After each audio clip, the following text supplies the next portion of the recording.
rehab. I said No, no, no, no, no. no. Now You I got that can't song make me stuck go in to my rehab, head. mama. No way, mama. How did she die? She died of alcohol poisoning.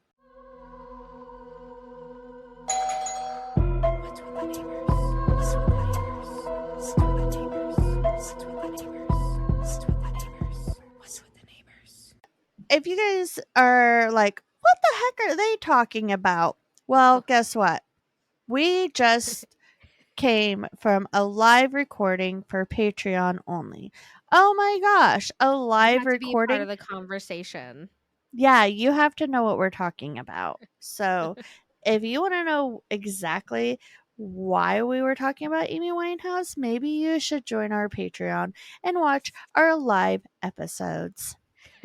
Because it's like less than a coffee. It's probably less than a Gatorade. It's less than a gallon of gas. It's $3 a month. Yeah, so, once a month, we're just going to take a week off, but really, we're not taking a week off. We're going to be putting an episode just for Patreon. So, if you want to get the extra exclusive episode, join our Patreon at patreon.com/WWTN podcast.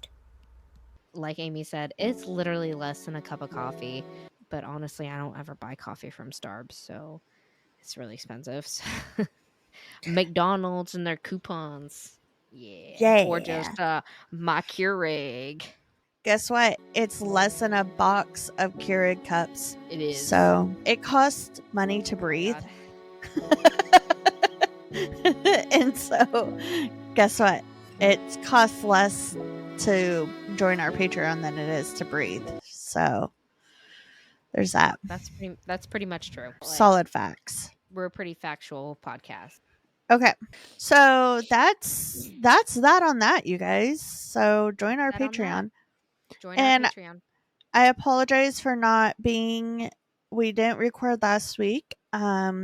Rick's cousin passed away unexpectedly, so we jetted up to Washington to be with family and his memorial. So have my family in your thoughts and prayers if you pray, because they're going through it. It's rough right now for everybody. So, anyways, I have a question for you. Okay. So, if you were flying without your children, what would your routine be? Like in the airport? Dude, I would feel so lost. So, okay. So let me just say, you said without my children. I wouldn't know what to do with myself because I would be like looking for extra things. I guess, okay, so my routine, I would get there early. Obviously, you have to get there early. I would go check in. Okay. And then go sit and wait for my plane. I don't know. And then get on my plane. Wait. Okay. So you want to hear about what I do when I get on planes? Sure. As long as I remember, I usually bring like a antibacterial wipe or one of my Norwex cloths, and I wipe down around me because germs. Gross. Yeah. Try to make sure I go to the bathroom beforehand, because who likes to use a plain bathroom? But if you got to go, then you got to go. Right. I have to make sure my headphones are accessible, so I'm not having to dig through my bag, and my computer or my tablet. Okay. And that's pretty much it. And I get where I'm going. You just gotta go where you gotta go. It's weird. The routine that I have with the girls is incredibly long, but like that is so like to just think about doing something by myself is so weird. Anyway, what is your routine? Well, I just have one kid, so it's not as stressful. And she's older. But so my routine, I think, would be the same if she wasn't there. I have traveled plenty of times without her, and truly, my routine is the same as if she's there or not. So I get there at last possible minute that I could without being late, because I don't want to be there at the airport. And so I get there early, but only early enough where I'm not like stressing. Right. Does that make sense? Yeah. And then I check my bag. I never, ever, ever do carry-ons. So I only have like my purse or my laptop bag, Mhm. because I hate carrying luggage around the airport. And then I go and I sit and I wait for my plane and I people watch. Oh, I Sometimes, love people like, watching. Yeah, me too. yeah, sometimes I'll get it like a snack, a snacky snack, or it just kind of depends. But on the plane, it's just like you. I have to have my stuff like readily available because I don't want to like have to dig through. Mhm. Also, I always go to the bathroom. Do you always, like, take, like, the drinks and the food and snacks and stuff? Yeah. Is there, like, a So particular, like, drink you usually drink that's I only on a plane? always, yes, I only get ginger ale. What about you? See, I used to drink ginger ale, that's what I used to get, but for some and I don't ever drink Coke, but I get Coke every single time I go on a plane, and it's I don't know why, it's just so refreshing. It Or is coffee refreshing. if I'm dead asleep, but they don't ever give me I like my coffee not coffee, I like creamer and sugar, so Yeah. they don't ever give me Yeah. enough stuff. But yeah, I Um, love Coke on a plane. And I the don't really ever Biscoffs. get Coke. I love their Biscoffs. Um, if if it's flying from Alaska where you're doing a night flight, I never, never, never get a drink or snacks because I'm like, Yeah. I'm asleeping. Don't wake me up. Even if I know they're coming by, like I'll pretend to be asleep. Anyways, I have a neighborhood story for you. Okay, Alrighty. so it's from Twitter, and it says, got my first HOA complaint. So instead of just dealing with it and moving on, I'm reading the entire HOA handbook and snitching on every single one of my neighbors that has stuff wrong with their house. That would be me. That would be me. Yeah. Yeah. My sister and brother-in-law, they got fined like a whole bunch of money or something because they have a camper right now and they've Yeah. had it for like a couple years and they don't even stay in it. They usually rent it out and they Yeah. make a good amount of money like on the Mhm. camper. And so like whenever it comes back from the people, they have to quickly clean it out and like put new bedding in it and stuff and have it ready for the next people gonna rent it. And so for like the first couple times that they were renting it out, they cleaned it out at their house and somebody reported them for having it at Oh their my driveway for gosh. like 3 hours. And so they got fined a whole bunch of money for it. And so my brother-in-law was like, "Well, this person's doing this wrong. This person's doing this wrong. This person should get fined for this. This one person's parked in front of their driveway, not even in their driveway, and this person's grass is this long." And I'm like, "Ooh, get them." But I don't think anything came of it. That's so I'd be annoying mad though. too. That's why I wouldn't wanna live in an HOA. No, thank you. What's your story this week? Alright. Bree said this one's gonna make me cry. So let's have a bet. If I do Okay, cry, it's probably not gonna make you cry because you're a freaking rock. thank you. But here's the bet. If I do cry, every single one of you has to go sign up for our Patreon. And if I don't cry, 59% of you have to sign up for Patreon.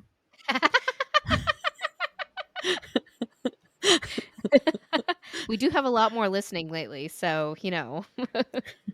So I By the don't way, know who's going to decide who's within the percentile. You guys will have to discuss that amongst yourselves. yeah, you guys gonna have to, like, form, like, a group on Facebook. I don't know, maybe the What's with the Neighbors group, join it and be like, "Hey, so, who's gonna side with Amy and who's gonna join Patreon? Let's all figure it out now."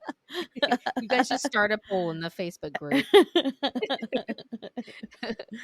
But yeah, also on that note, we do have a lot more people listening. It looks like we've been getting a ton more downloads throughout the week. So for people who are new listening to us, welcome and enjoy the show. Amy and I have been doing this for 2 years. If you haven't listened from the very beginning, 3 years, almost three Yeah. years, and yeah, we're buds. We should probably like do a recap episode for people that like are like, hey, let's just click on episode 133. All right. They So, can uh, figure it out. yeah, you guys We've been listen here a backwards. while. Be dedicated. All right, so this one is from the book, and it is Gettysburg. I've been sitting on this one for a very, very long Shut time. the front door. I'm so excited.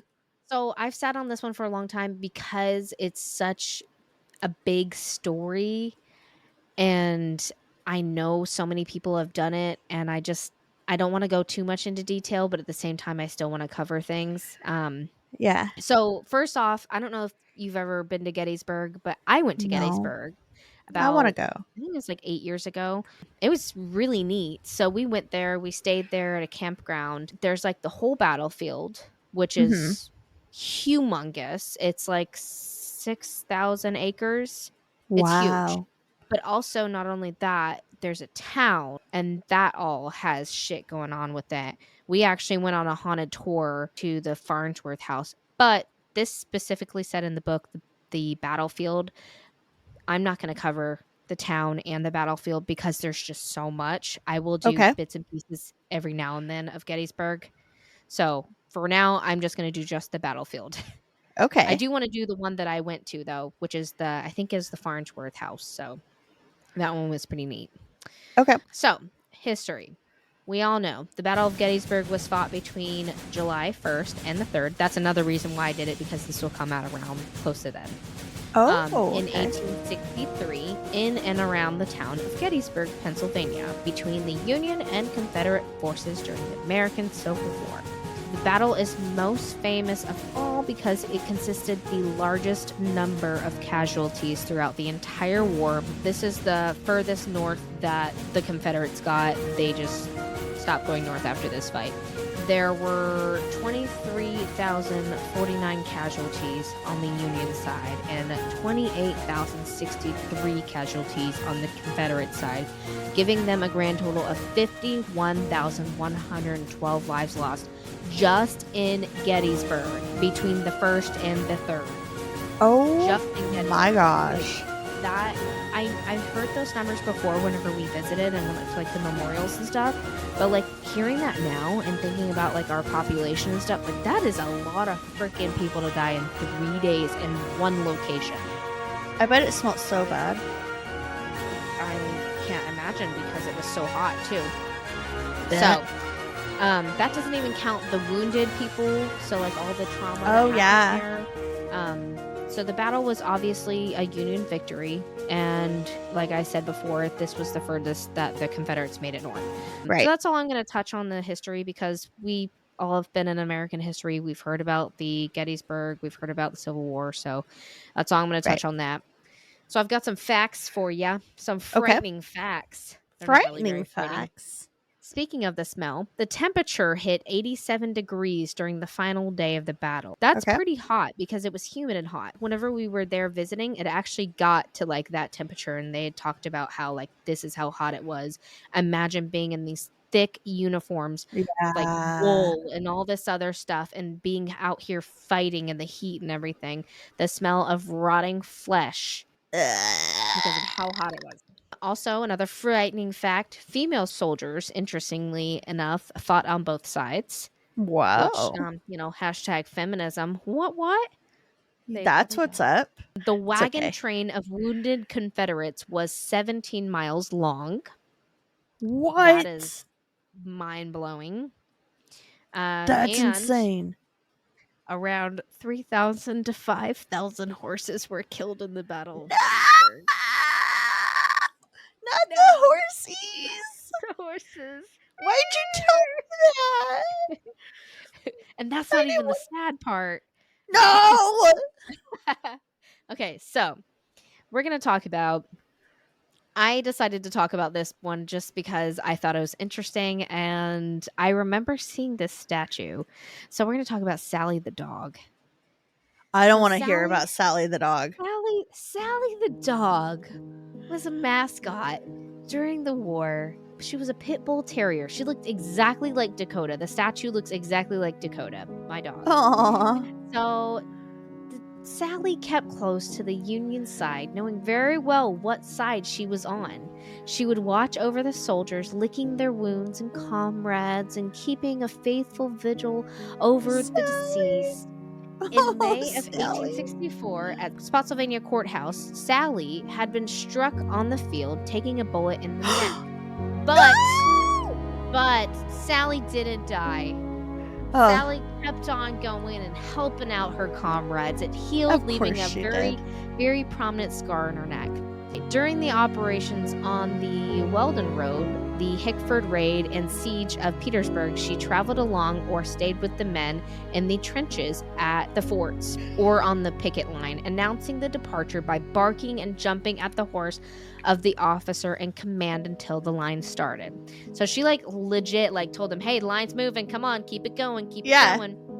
On a cold night in early February of 1865, Sally could not sleep, keeping the soldiers awake by whining and crying as if predicting something that was going to happen the next day. No! Sally! On February 5th, Sally marched along with the 11th Pennsylvania, supposedly a rough march. So the ground was covered with heavy timber, swamps, deep knee mud, and a slight crust of frozen surface, making this march so hard. Some people were losing their shoes, their guns were getting messed up, their clothing was getting stuck. When met with Confederates, 2 of Sally's tent mates were killed and the other 2 were wounded. When the firing quit, the Union hauled off their wounded and found Sally at the bottom of the pile, killed by a bullet to the brain. She was buried where No! she fell, no longer hearing her bark and no longer seeing her tail wag. A Someone put a monument. bullet to her head. I know, what a jerk! Like, you suck. It's I'm a proud of you now. dog. Oh, God. not Sally. So, a monument can be found at Oak Ridge on the Gettysburg battlefield of Sally sleeping, like at the foot of the statue, and it says the 11th Pennsylvania Infantry over, and it overlooks the whole field, and it's so that she can keep guard of the whole field. And it's so sweet. She's Oh. like sleeping there with like a little bone. I Oh, remember seeing that statue. Sally. I know. All right, she didn't cry. 59% of you guys. All right. All right, let's get to the typical one, the lady in white. Okay. How many times have we talked about the lady in white? So, there A so lot. many times. She pops up in so many of my stories. I'm convinced it's the same person. It's gotta be. It's got to be. So there's a lady in white that roams the battlefield in the historic town. Her figure is draped in a flowing white dress that appears to give off a glow in the moonlight. Witnesses describe her as appearing lost and sad. Some believe she is the ghost of a woman who lost her beloved and she is searching for him, never to find his body. I bet she was supposed to marry like somebody and Maybe she he was got just called like off to war. And so she's maybe in she her wedding dress. Oh, that's sad. Maybe she's just out there like nagging them, being like, "Get inside and go eat some breakfast. What are you Why doing? Go is eat this it's lady breakfast old? time." Oh, yeah, I totally gave her an old voice. Yeah, you What are you did. doing there, Skippy? Why you got your gun in your hand? I Go have pictured some her rolled oats. as like a 20-year This, old. this like beautiful woman. Yes, this striking, beautiful woman in a wedding dress, and you're like, get in here. It's They cold sounded different back outside. then. They sounded different back then. She's 20 years old. You should I'm have heard the looking. babies.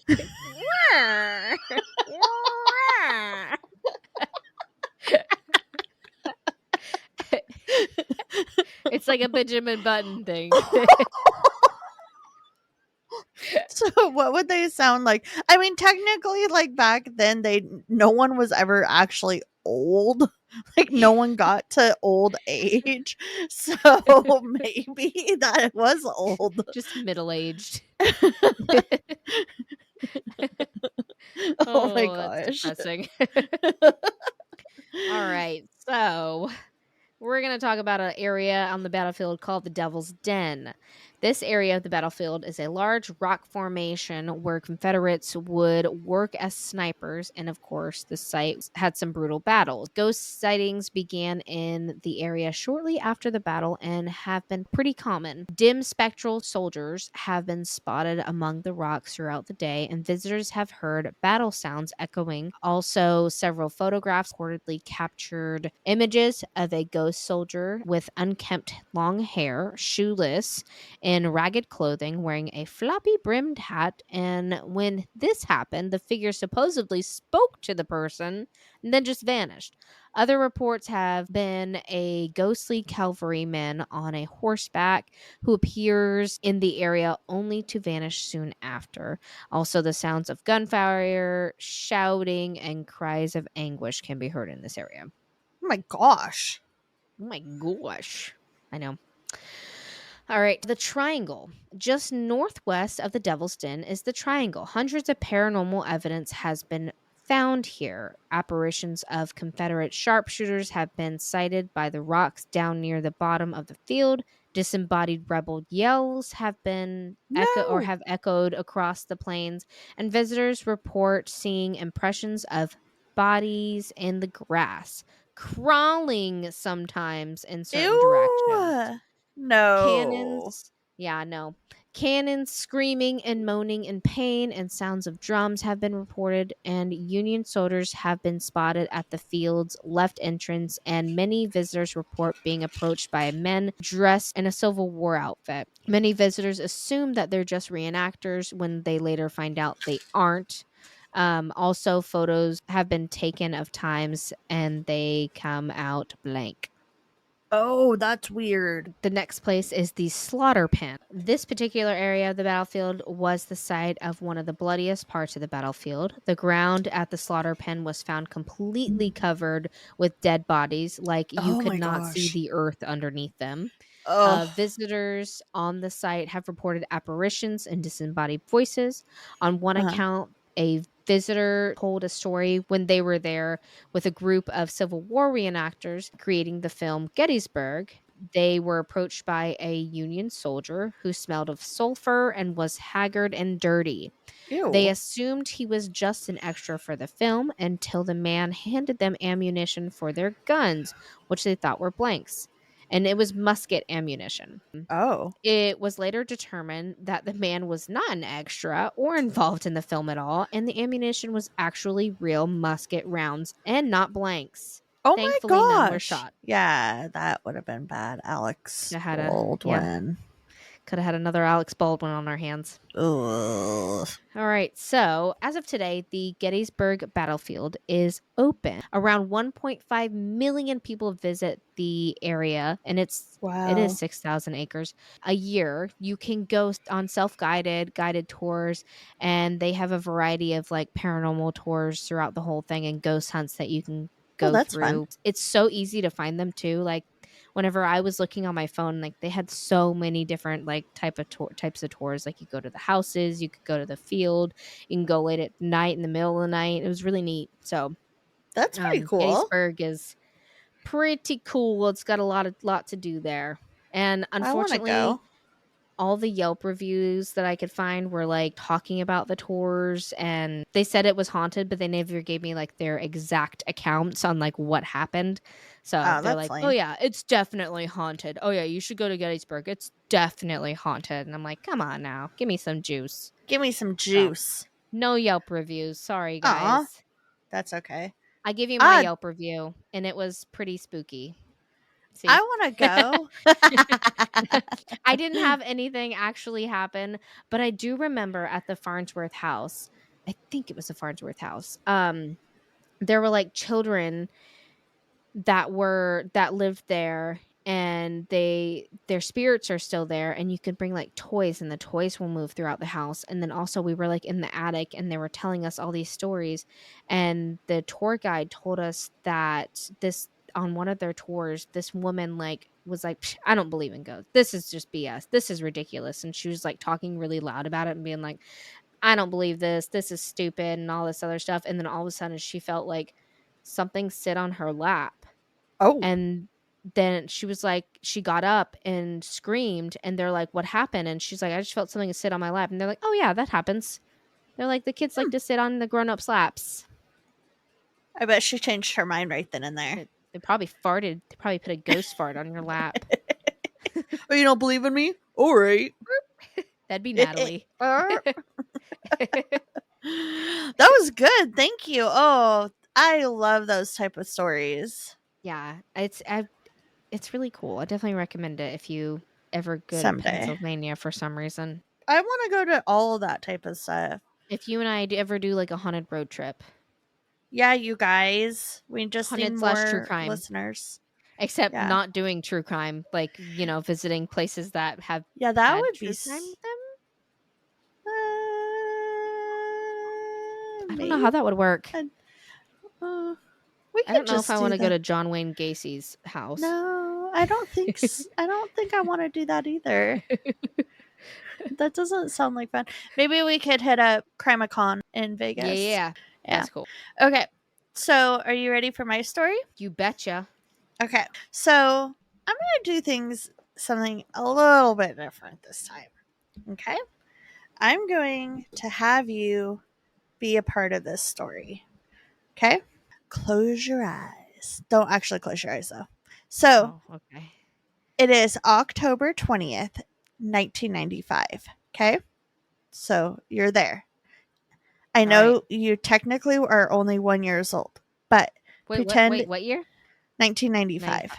Oh yeah, I was only one. Okay, but like pretend you're older. Okay, so you just finished backpacking through Europe. All right. You I'm were there. supposed to take this trip with me as a celebration of your purchase of the Harry Potter franchise. But I had just become the president of All Things Plants Incorporated, so I was unable to go.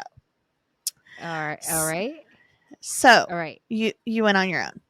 So your alarm goes off. You rub your sleepy eyes, you finish packing, and you head to the airport 2 hours early because that's you and you need to get there early. Right. And the airport that you're going to is Buenos Aires.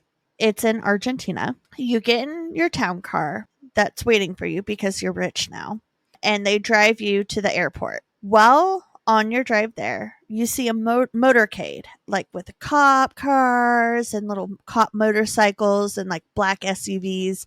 And you're like, oh my gosh. So you're like, somebody's very important is in that vehicle. So then you just like, whatever. And you arrive at the airport. You check in and you sit at your gate. By the way, you're heading to New York to stop by and say hi to me because for some reason I live in New York now because I'm the president of All Thing Plants Yeah. Of Incorporated. course. Yeah, so you stop by to say hi to me and have that much needed celebration for you and I. So you're obviously flying first class because you're the owner of the Harry Potter franchise. That is actually not out yet, but that's okay. Right. Before boarding begins, you see a bunch of men in suits heading towards a roped off area in your gate. So you go up to the flight attendant and at the gate counter and you're like, "Excuse me, miss, who are those men?"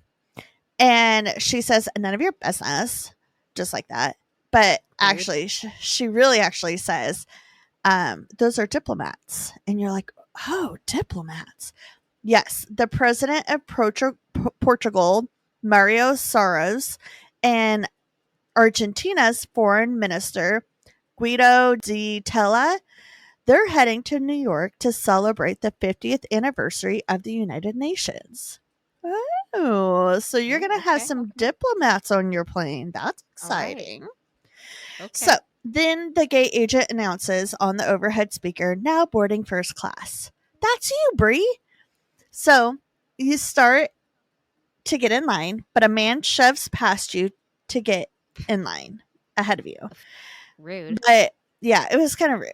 He is wearing a ridiculously expensive suit and is very intoxicated. But this man is in a hurry to go nowhere because he had once he got to the line and it was like his turn, he had to rummage through all of his things to find his boarding pass. He's also with a woman. like his coworker or somebody. So you slip by him, you board the plane and sit down. You recline all the way back because these seats recline all the way back to full bed, baby. Um, so if you're in first class, what are you doing? I wanna order a drink. You're gonna order a drink? Yeah, because it's Yeah. first class, and I'm gonna take advantage of the free It's stuff. free. Yeah. Yeah. I also probably would do that.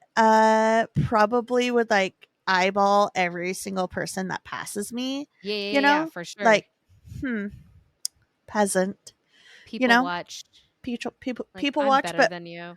with huge enormous Judge amount the of shit out of judgment. everybody. So, you're in first class. You're sitting there. You notice that man that was in the fancy suit sit down right behind you. Oh You don't gosh. pay much attention to him, but he's a very loud man. Like, sir, we're in a small tin tube. You do not need to be so loud. He is served a glass of champagne because that's what everyone got was a glass of champagne, and Now he he's gonna be pounds louder. it. Yeah, he pounds that glass of champagne and asks for another one. When you are offered a glass, you decline because you're actually saving your glass of champagne for a celebration when we reunite. So you Oh, ask yeah, yeah, for yeah. yeah. So you ask for a Dr. Pepper and bourbon. Yes. So everyone is boarding and the diplomats arrive and settle in their seats in first class. The first the flight attendants are doing their taxi routine, telling you to put your chairs upright, close your tray tables, you know, checking to see if everyone was buckled. Meanwhile, fancy suit guy is slamming another glass of champagne. He asks for another one, and the flight attendant's like, "No, sir, we're not serving right now. We are trying to taxi. Also, you've been cut off already." This did not go over well. He was very mad. "How dare you not serve me?" He paid good money to be in first class, so he unbuckles, goes up to the galley, tries to pour himself a glass of champagne from an empty bottle, obviously was unsuccessful, but he does manage to snag 3 other prepared glasses of champagne. The flight attendants just sigh because, like, what are you going to do, right? They're trying their best to put their best customer service face on, but like for real, they don't get paid enough to deal with this man. Yeah. So you're watching this man and you just think, "Oh man, this is going to be a long flight." The man's name, Gerald Jerry Finnerman, who is 58 years old. He's a Wall Street investment banker who was then the managing director of the Trust Company of the West, a member of the first graduating class of the U.S. Air Force Academy, where he was an athlete. He later got an MBA from University of Michigan's Ross School of Business. He had worked at Citibank and Drexel Burnham Lambert before the Trust Company of West, becoming an expert on third world debt, particularly in Latin America. And he was returning to his home in Greenwich, Connecticut with his coworker. So this man is very wealthy. So the plane successfully takes off while Gary was pounding the glasses he had successfully snatched while he was up in the galley. So everyone is breaking out their home and garden, and the people who forgot a magazine or book are grabbing the Sky Mall. Everyone's like getting cozy, right? You take out your How to Run a Multi-Million-Dollar Franchise for Dummies book and you start Right. reading up. Yeah. Right. So you hear Jerry ask for a glass of red wine, and you're like, "Good Lord, you're not supposed to mix colors, right?" And even though the attendants told him he was cut off, they give him a glass. So you kind of side-eyed the attendant because you know what happens if you give in to a child. They keep asking for more. He slams the glass and asks for another. They bring him that one and he downs that one. He asks for another, but at this point, the flight attendants are like trying to keep themselves busy so they can't like attend to him. They're like, "Oh, we're talking to another passenger," or they're like up in the galley, like trying to look busy. Avoid him. Yeah, to avoid him. Um, Jerry realizes this, that he's being ignored, so he gets up, shimmies over to the galley, and serves himself some more red wine. One of the flight attendants catch him and tries to stop him, but was not successful. He grabs the whole bottle and goes back to his seat and puts it in between his legs. Like, What a like, douche. yeah. So this was to prevent the attendants from the flight attendants from trying to get it back. The flight attendants goes to the supervisor and they're like, "Hey, we need to cut this guy off. Can you help us?" So one of the male flight attendants was sent over to give him a talking to. He says in the most flight attendant voice ever, "Sir, we're going to need to take a little break from drinking now." This does not go over well. They send Jerry it sends him into a full spiral. He hulks out. He chases the poor flight attendant into the galley, demands his name and his employee ID. The flight attendant steps in and was successful calming Jerry down. This flight supervisor, steps in and was successful calming him down. He was like, "It's okay. We're just gonna calm down, just chill out." And Yep. so he does. He goes back to his seat and the cabin goes quiet. You, Brie, are able to finally get some peace and quiet. You Oh, turn thank on your God. Walkman and put on your overhead ear, That's right. those, It's 1995.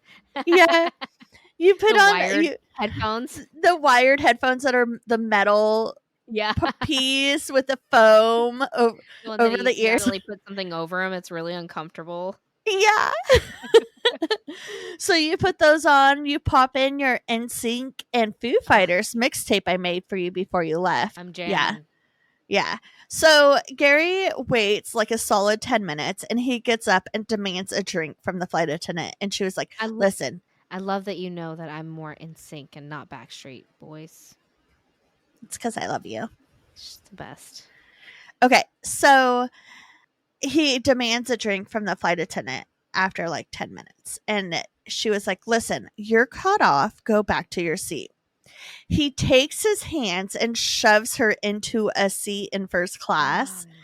He heads to the galley where the drink cart is. He then climbs onto the cart where, they're preparing the snacks to serve and the drinks to serve everyone because they were preparing for that. He stands on the cart, pulls down his pants, and takes a dump on the cart. No. He full on poos on the cart. What a dick. In front of the president of Portugal. So people are losing it. While still on the cart, he reaches down and grabs a white cloth napkin and wipes his bum with it. He tosses it and grabs another and another until he's relatively clean. He then steps in his own poo while getting off the cart, and then he makes his way to the he then steps in his own poo, getting off the cart, and then he makes his way to the bathroom. And for some reason, he takes his poo and wipes it on the walls on his way to the bathroom. Like he just like scooped up some poo with his hand and like is like wiping it on the chairs and on the walls to the bathroom. Poor passengers. Poor me. This asshole. And so he goes to the bathroom and he's blowing mud in the bathroom too, right? Like he's just blowing it up in there. So he eventually comes out of the bathroom and goes into the other bathroom, like across the way. No, don't ruin both. Because Gary decided to serve everyone with his leftovers, food service was canceled. Oh, man. The pilots were like, "Bro, this is a hazmat situation. We have to land this plane." And the closest airport was in Puerto Rico. They were over the Caribbean at this point. So they radio air control at the airport, and Puerto Rico was like, "Nah, dog, that's nasty. No, thank you. Do not come here." They didn't let them land. Oh no. But it wasn't because of Gary. It was because there was diplomats on board, and it would have been a safety hazard or a safety situation to have an unexpected flight land that they're Right. on. So the poop plane flies on. The poop plane. So Gary, the woman he was with, that he worked with, she manages to coax him out of that second bathroom, and Gary was just covered in his own feces, like bleh. She takes him back to their seat, and they snuggle and go to bed or take a Eh. nap. Oh my god, it smells so bad. so so she's just like nuzzled up to the man covered in poo, like, there has to be more than just a friend work relationship going on if she Yeah. was willing to Yeah. snuggle with a man with poo all over him. They do things in the bedroom that are past 50 Shades of Grey or 50 Shades of Brown. So the flight attendants cover them up with a blanket, trying to mask the smell, but that did not help. No. It's on the walls, it's In on the the food cart. gallery. Oh my So god.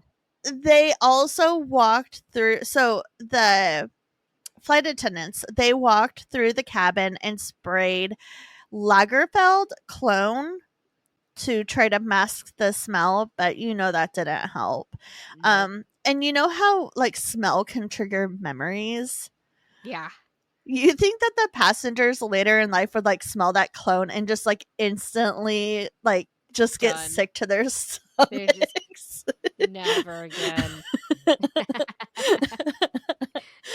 So everyone is hungry, but no one has an appetite because how can you with the smell of rotten airport Taco Bell porta potty lingering in your nose? so, so 4 hours later, the poop ship flight 976 lands in New York, and the feds are waiting for Gary Scocca to arrive. The FBI arrested Gerald for interfering with the flight crew and assaulting a flight attendant. So you, Bree, get off the plane and actually had to attend multiple hours of therapy to heal from what you experienced. And when you started Yeah. dating Josh, he was actually wearing the same cologne that they sprayed all over the airplane. So you had to let him know he triggered your gag reflex. And so since then, he has only worn John Deere exhaust fume cologne the rest of his life. so so anyway, Gary, he posted $100,000 bond. He must attend alcohol counseling and is not allowed to travel anywhere without the court's approval. Gerald's attorney claimed Gerald's alcohol consumption had nothing to do with his behavior on the flight. Okay. Sir, he claimed that Jerry had a really bad case of traveler's diarrhea, and the security team of the diplomats refused to let Gary use the bathroom. And instead of using the coach bathrooms like the lesser than human, he only had one option, which was to pop a squat on the beverage cart, which is a terrible, terrible Yep. You defense. should have just pooped your pants. Instead of Pooped your going to pants. coach, just poop your Yep. pants. So the judge was like, okay. He was sentenced to 300 hours of community service, 2 years of probation, and a $5,000 fine.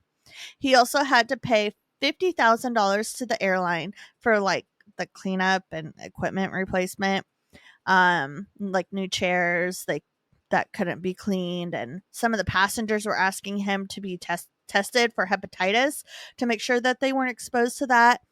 And in very 90s fashion, some were also calling him to get tested for AIDS, Yep. which is so dumb. So they wanted to make sure that they didn't get any of his poop aids on them. Right. Yeah. And the rest of the money that he was required to pay was for reimbursement for the rest of the passengers because everyone got a refund. The rest of his life, he lays low. He volunteers for a nonprofit organization and doesn't make much noise. And in 2005, he passed away due to Alzheimer's disease. And that is the story of good old Gerald Finnerman, the I poop wonder if man. I wonder if he started getting like Alzheimer's early because that is just wild. I So mean, he there was was, drunk as a skunk too. yeah, there was some speculation that uh he could have gotten it, or like early onset, that wasn't being treated.